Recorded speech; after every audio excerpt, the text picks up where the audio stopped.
Good evening again. We are live from East Tawas. News 5 is coming up next. These are some of the stories we'll have for you. Gubernatorial candidate William Lucas has ended the suspense. He has selected a running mate.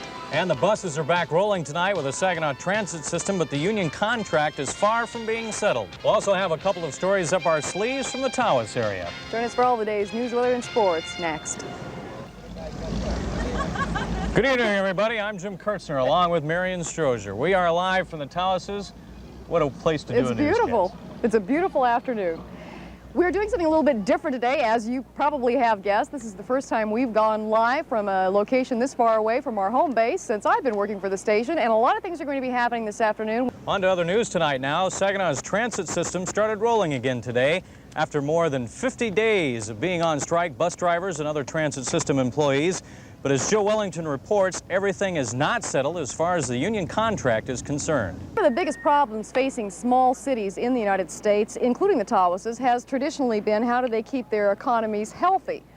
And you know, Mary and I had lunch yesterday with some people in this area, and they were telling me one of the problems in this area is that there is not enough jobs for the young people. Once kids finish school, they tend to move away from this area. Well, in traveling around this area on Monday, I discovered that some people believe the construction of the Holiday Inn, where we're coming to you live from, may provide new jobs for this area, and for a number of reasons.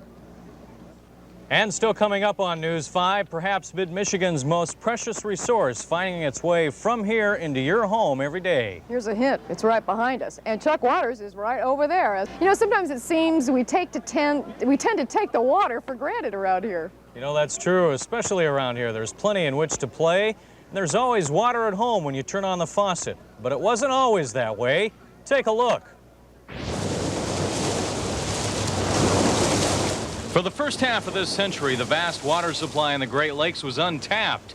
Saginaw, for instance, used to be known as the city of pumps because that was the only way to get water from the old city wells, and the quality of that water was marginal at best. But in the 40s, Saginaw and Midland teamed up to bury the pumps, and with new, huge plumbing, tap into Lake Huron, some 55 miles to the north, while supplying several points with water along the way.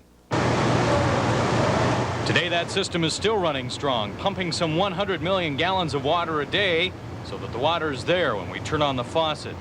The only above-ground indication of the system is the pump station on US 23, just south of the Tawases. Both cities have gone to great length and in the 40s to the edge of technology to bring this very, very high quality water all the way from near the Tawas Whitestone Point area to the cities of Saginaw and Midland.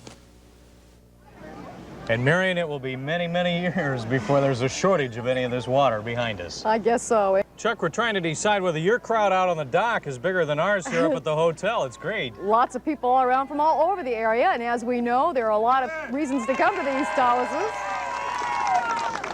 One of the reasons to come to the East Tawases in this area is, of course, the outdoor activities.